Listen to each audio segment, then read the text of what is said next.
part of what we have to do as educators is find things that are engaging for students.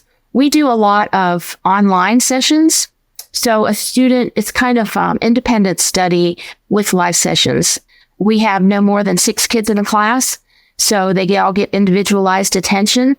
But then that helps too, because the students start interacting with each other, right? And they start building relationships. We believe that you are strong by design, and you were made in God's image to have a strong body, mind, and spirit. You're listening to the #1 Strength and Health Authority podcast in the world. So let's get ready to unlock your potential and transform your life in today's episode. Hi, and welcome to the Strong by Design podcast. I'm your host for today, Coach Tanya, and I'm joined today by a very dear friend of mine, Miss Jennifer Williams. Jennifer, welcome to the show. Thank you. Thank you. Well, we've been talking about this for a while. I wanted to get Jennifer on the show for a couple months now because she's absolutely fabulous. She's a very dynamic, a complete go-getter, and one of the strongest women I know. And she's doing something that is very inspiring, that is something that speaks very much to me, resonates with a lot of things that I believe in and love. And I can't wait to share all that with you here with her. So Jennifer, again, welcome. We're going to be talking today about your virtual academy, Global Pathways. So let's start by you telling us, what is Global Pathways? Well, Global Pathways is several things. It's an educational suite, so to speak. So under the Global Pathways, we have Global Pathways Academy, which is an international K-12 school. And then we also have Global Pathways Career Institute. And the Career Institute is geared towards training for certifications, getting people job ready, things like that. It will also have a jobs board so that we can help people find work and we can help recruit workers for companies that need it. But right now, I think, because it's the beginning of the school year, the academy is kind of at the top of our list.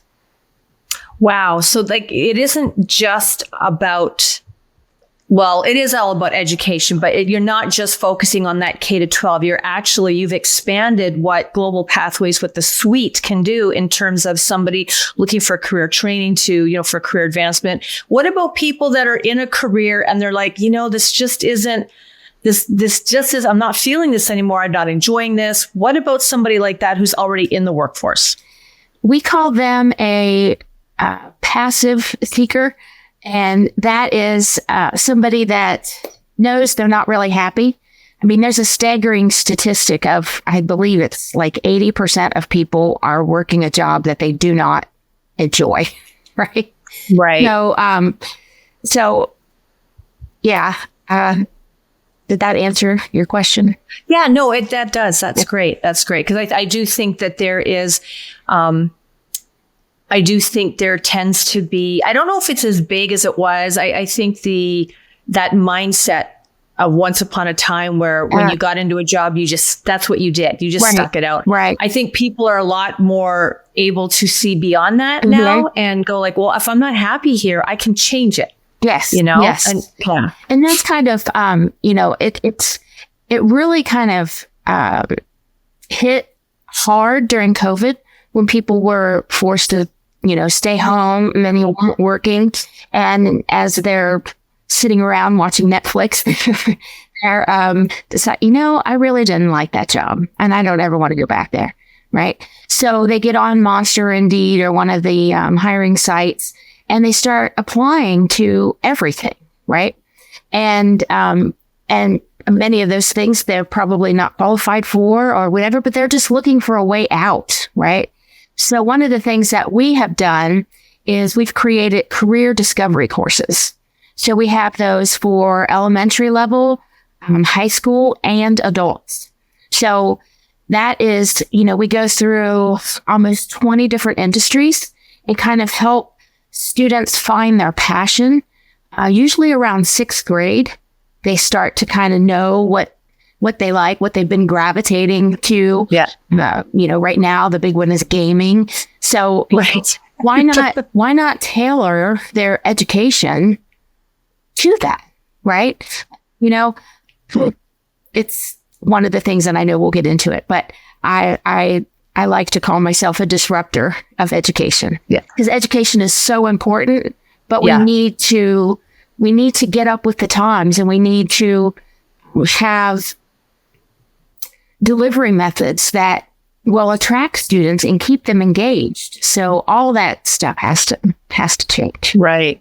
I think that's wonderful. When I think about even my own kids, when they were going through the traditional school system, and they all went to French immersion, so they did everything in French. So I was trying to give them as many different skills as I could. But my little guy learned so differently, very, very bright, and learned so differently. I can remember one time in particular, he came home and there was this new math formula thing they were doing, and he was coming up with the right answers, but he wasn't doing it the way that it was being taught in the classroom, because to him that didn't make sense. His method made sense. And I remember going in and having a meeting. There was the teacher and there was the principal, because she was giving him incorrect. And I'm like, but it's not incorrect. Like, he's found the answer, but just not your way, because his brain has figured this out. This is what makes sense to him. So the fact that you're bringing in, education and training that actually accommodates how people think, how their brains work, their learning modalities, it really is it's a huge door you're opening for anybody to advance. Right. If they want Exactly. to. Yeah. I mean, I always say you can get a degree, and that's for a lot of people, and I fully support that. But then there are some people that, one, it's not affordable, and, a degree isn't always going to make you more money. But having some initials behind your name, different certifications, then you can, then you are able to ask for more money. So, and you can do it at a very small fraction of the cost. Yeah, that's wonderful. Yeah. So let me ask you, what was either the driving force or that aha moment that you had that made you want to launch a virtual? Because this is a big task. This is a huge undertaking. I've been doing some work with you behind the scenes, and there's so many moving parts, and I don't know how you do all that and then show up looking like this. I mean, my gosh, but how, what was that moment when you were like, this is what I want to do? Because to hear you talk about it, and just to be around you when you're talking about it, and when you're doing the things, your heart for it is evident. Yeah. Yeah. I spent, I was in the military, so I learned a lot there. And then I was a business consultant for about 35 years, somewhere around there. And then I got asked to help start an online school for a parochial school in Cincinnati. And, so just learning, and then back then it was not something that people wanted to even hear about sometimes, but we needed it because teachers were retiring. We weren't getting enough teachers to come in to fill those positions. So what are we going to do? So what we came up with was the online school, and we had a blended learning model, which was, we knew we were going to be losing, let's just say, a math teacher. So we would do math online. They would have all their curriculum and everything online and work at their own pace, which is another key component of online learning. And then they would have the teacher in the classroom still that would go around and, make sure everybody was doing okay. They could also watch the entire class on their screen. So they knew when somebody was having issues, and they could just go up and help them. So, and that was just worked really well. But I think the aha moment for me was a lot of the times the kids that we thought were going to be successful didn't do very well.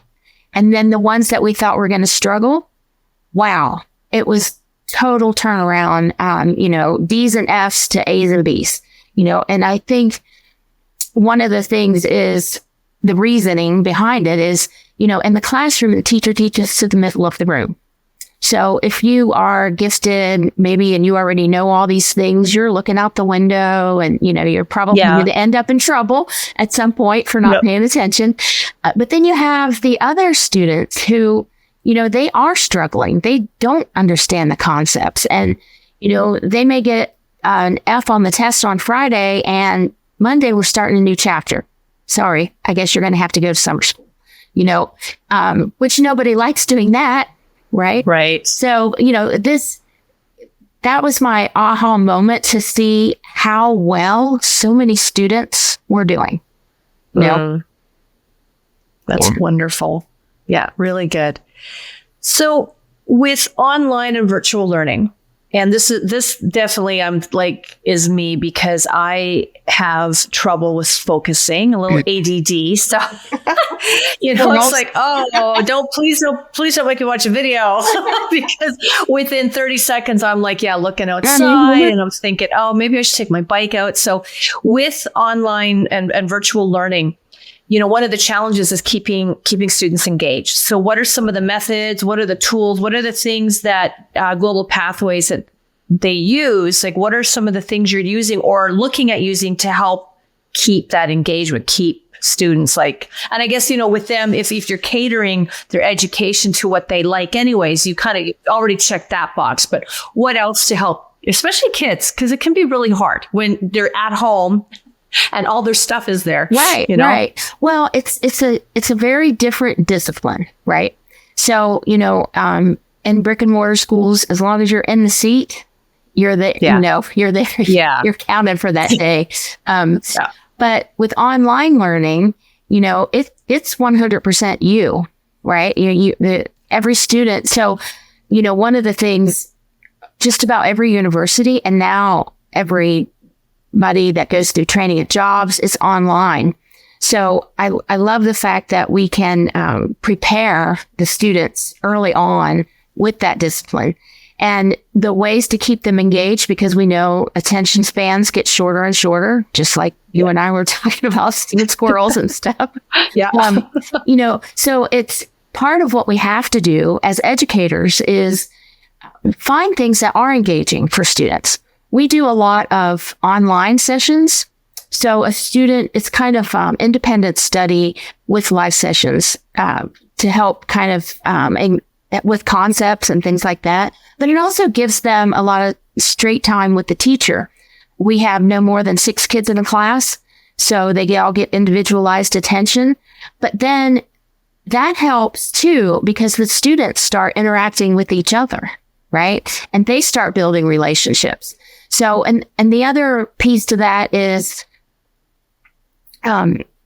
finding curriculum that is engaging. In the past, we have used curriculum that really hasn't been there wasn't very much available, right? But then it got to be so old and, outdated and things. So, now what we're doing with Global Pathways Academy and the Career Institute is, there's a lot of things that we can teach through games, and that keeps students engaged. There's something that we're looking into right now called Minecraft education. So, and that'll be something, that we know students will gravitate to and stay engaged, right? Because we know they can sit in front of the TV and or computer and play video games for hours. Right. Right. So, we have to cater to how today's student learns, right? And it's not the same for everybody, right? No, absolutely. You were talking about your children. I mean, my daughter learned completely different than my son. He had tons of energy. He didn't want to stay still. It was hard to keep him engaged. In fact, when he was small, I had him in Montessori school, right? Because they're teaching him his ABCs and stuff while he's playing in spaghetti, Yeah. And so I think that when I say disrupt education, that's a lot of what I mean. Let's give them delivery methods, because I feel like, if we don't change and disrupt education and the delivery of content, we're going to have the dropout problem that we had back in the 70s. Oh, absolutely. I agree. And I don't want that to happen. So, I had a student say one time, why do I have to know all this stuff about like Galileo and I don't know what a mortgage is? Life skills. Right. We need to teach life skills, right? And critical thinking, Right. Tools for success out there. Right. Let's do the basics, like how to take care of yourself, what is a mortgage and how do you do that? Just the things that as an adult you do, like whether, you buy a house or you're paying rent or you're getting your first car or you even like how to interview, all of these things that you get thrown into in the lion's den after you've got all this education, all this stuff, but it's not always applicable to living. Yes.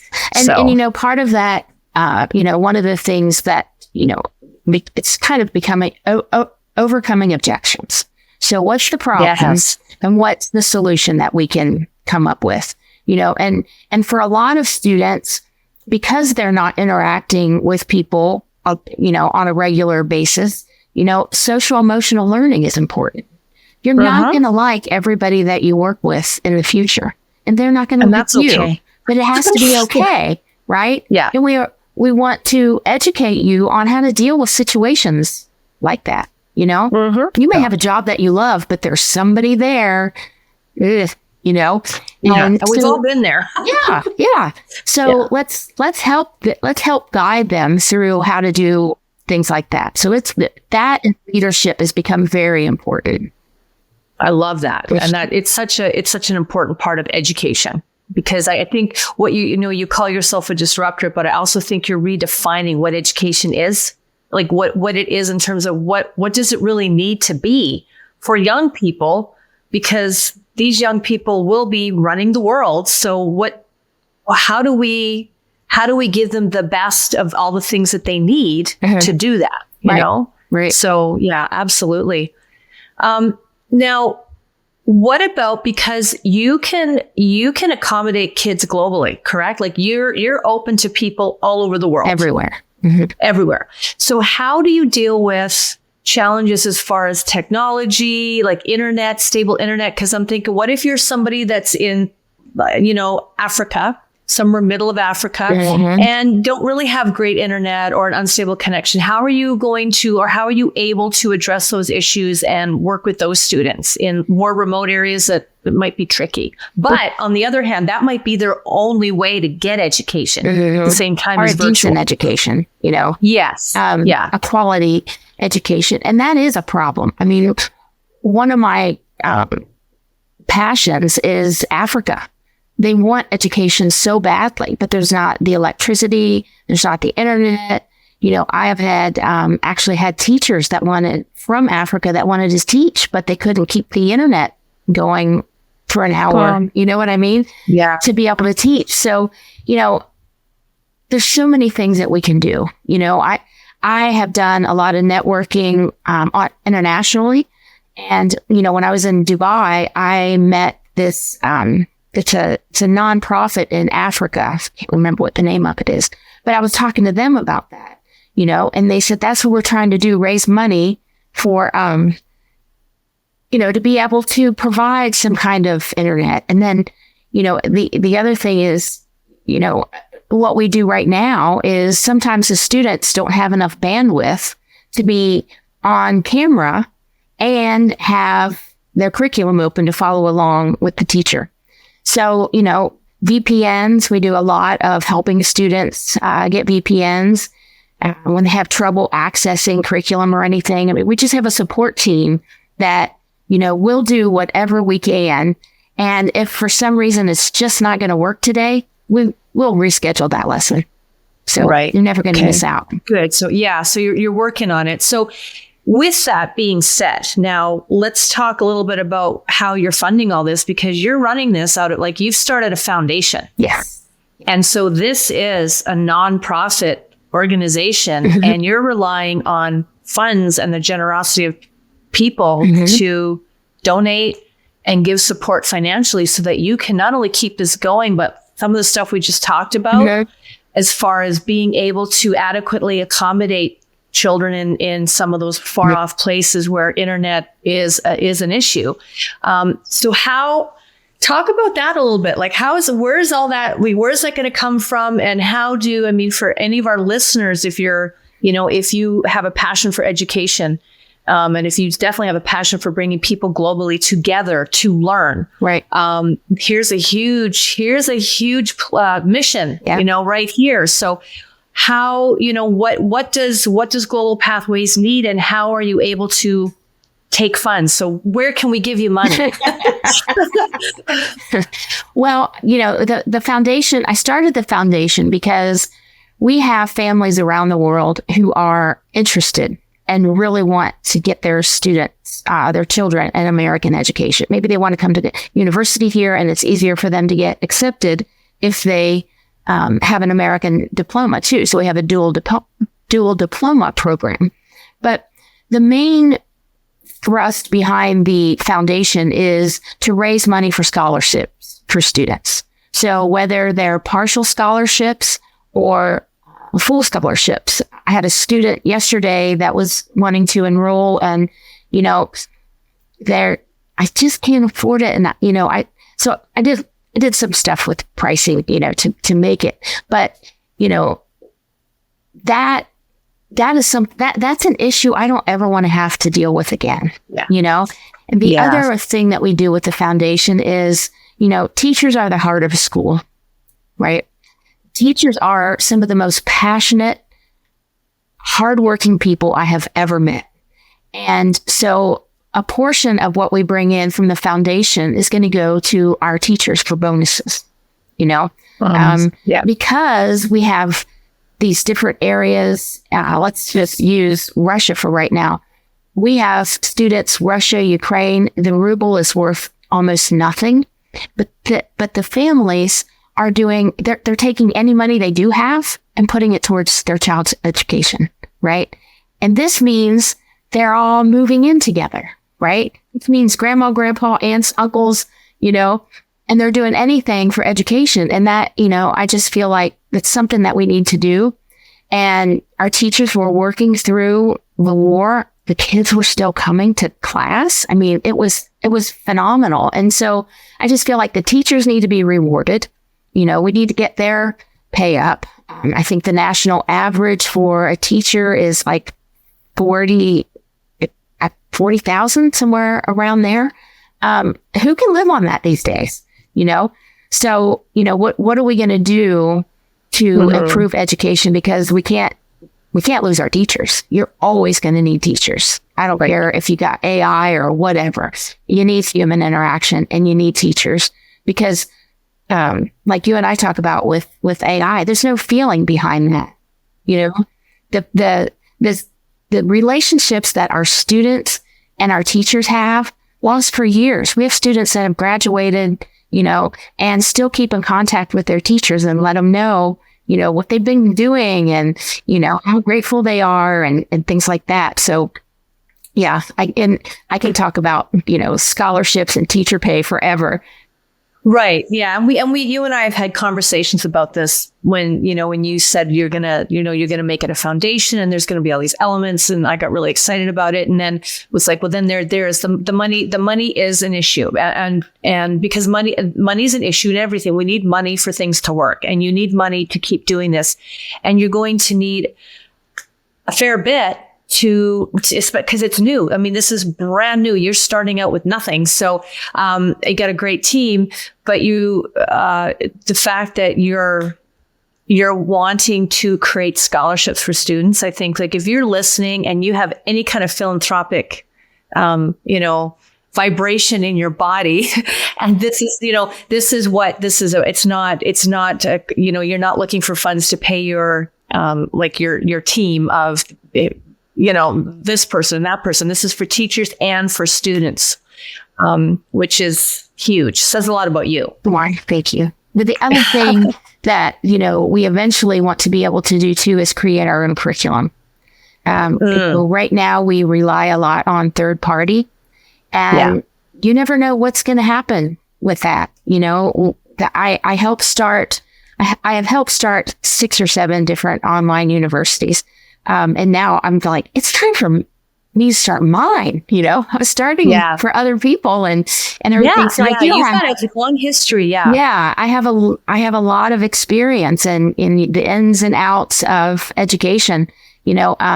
Because of my past relationships, I have agents still all over the world that are working with me to help recruit students. So, and part of I went down a rabbit trail there. Sorry.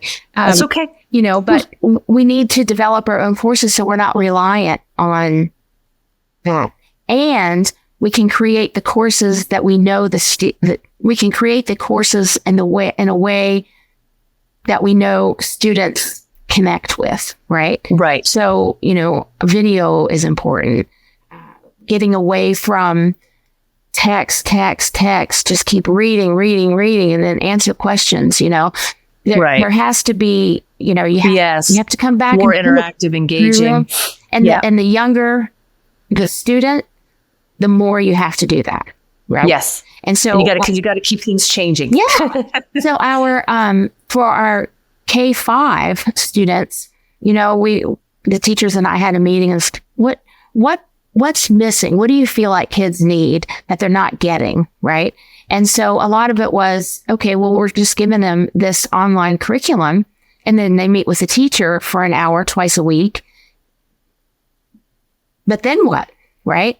So, what we came up with is we're going to use a few different options.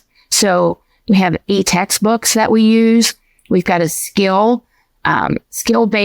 curriculum that, auto grades and everything like that. So students know where they're at. And then we have just the component where the teachers are sharing different resources, right? So it's, okay. It's getting people what they need.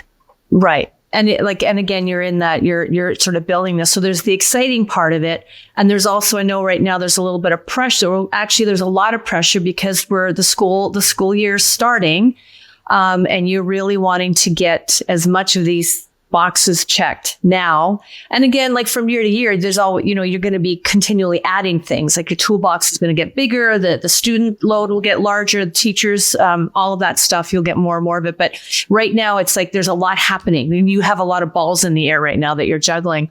So with respect to the funding, we're going to include all your contact information in the show notes. So if you are listening, that's going to be in the show notes. We'll also get you to say it at the end too.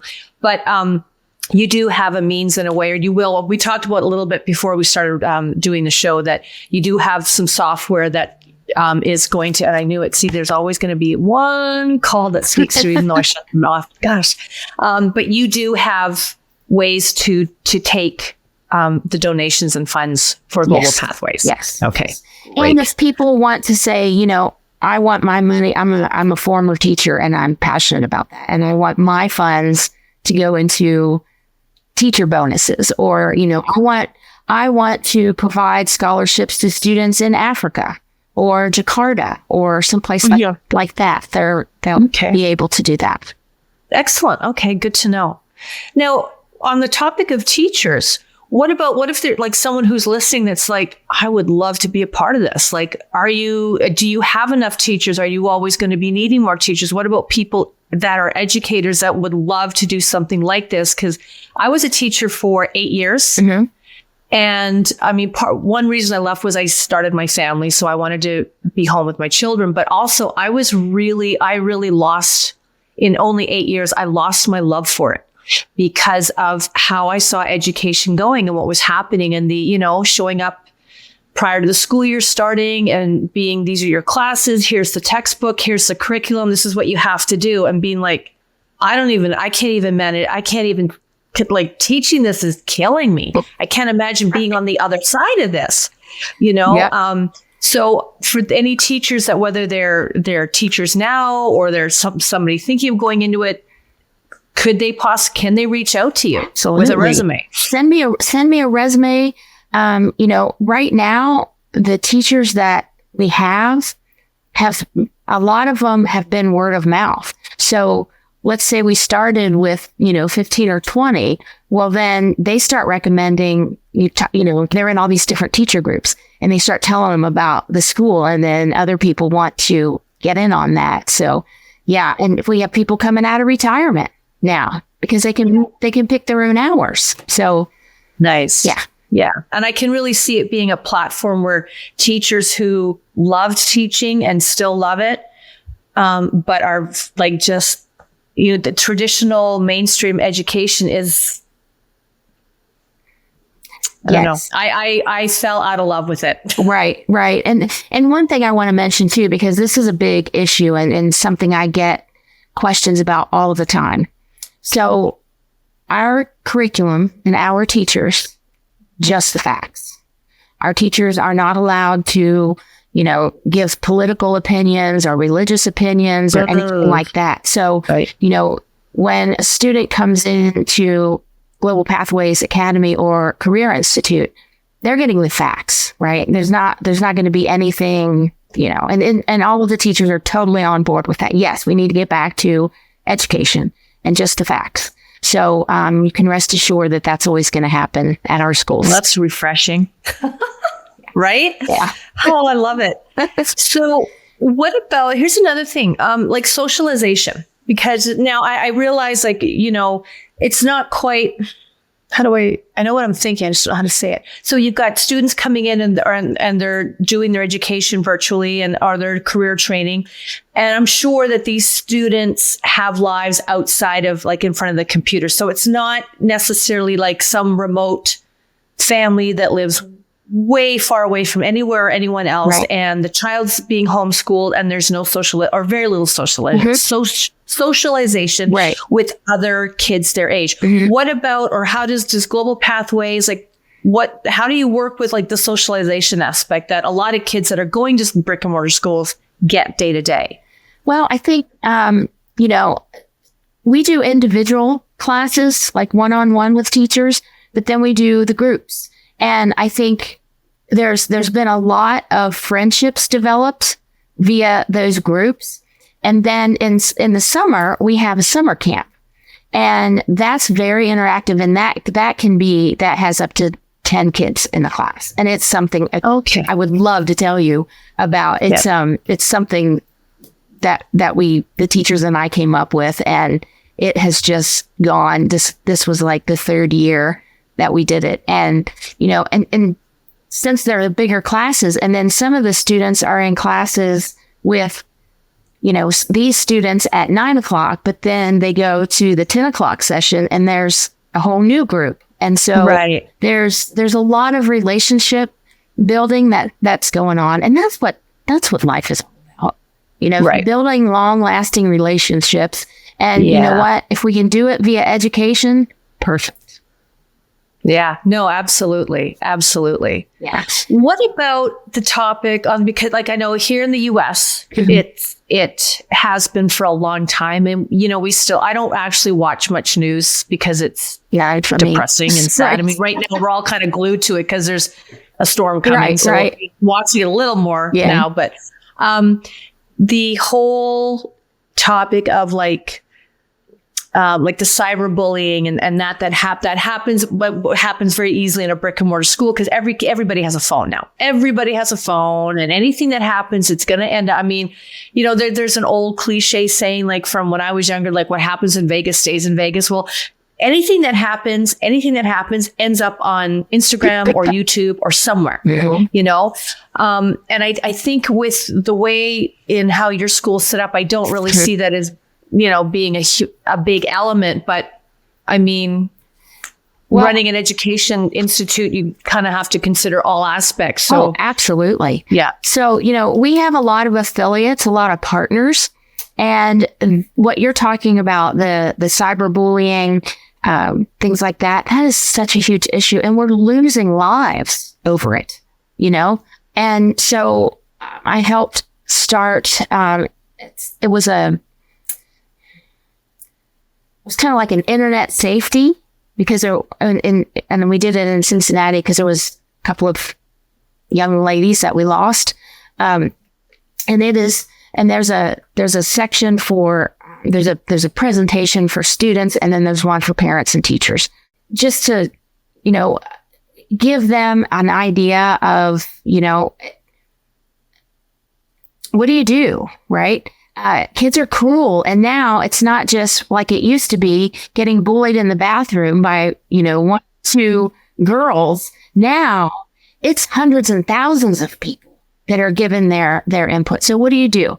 So one of our partners is called A Wired Family, and they have presentations for both. And so, we're working on a way to, educate the students on, internet safety. Once you take a picture and send it, it's there forever, And then there are so many apps and games and things that kids are on and parents know nothing about. Nothing about it. Yeah. Nothing, and so educating and you just making people aware of it. I have a saying in my office here that says, once you become aware of something, you're never again unaware.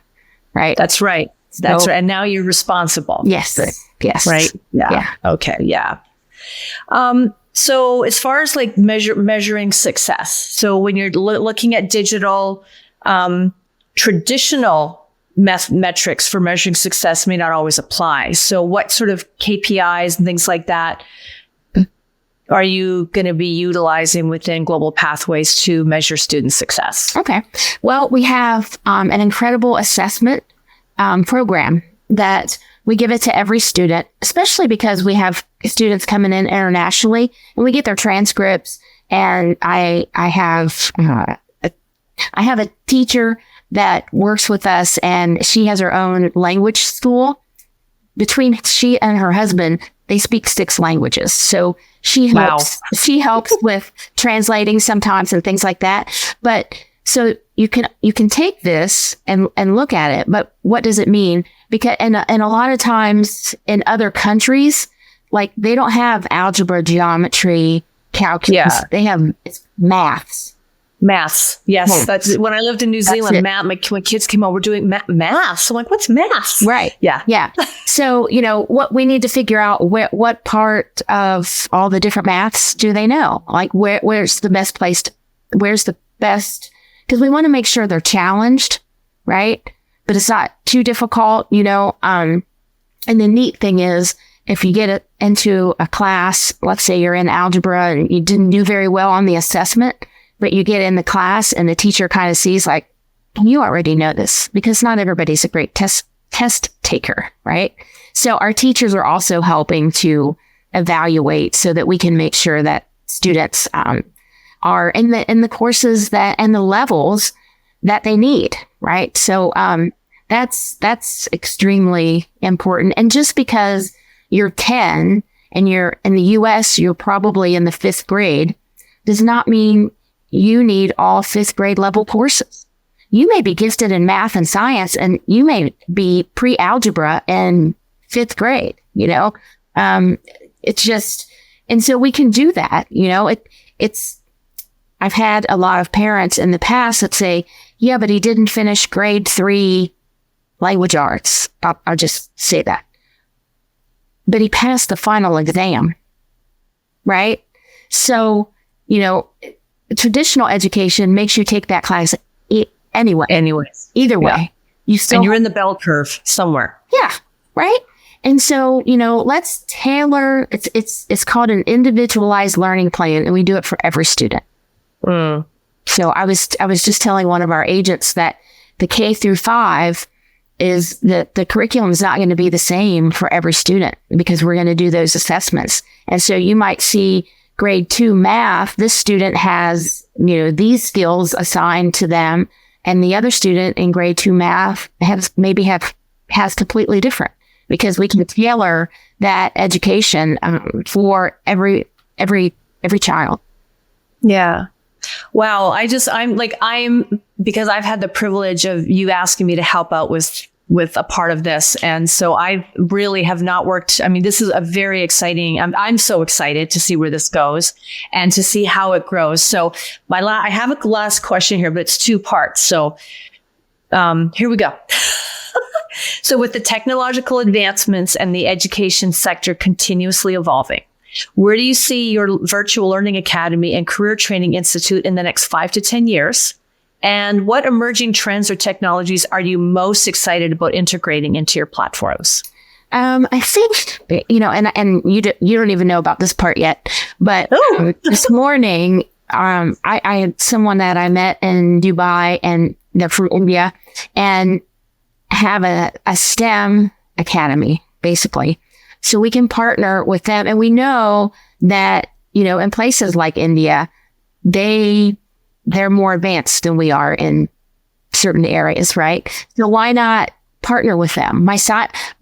One of my science teachers is Indian, lives in New Delhi. And you know what?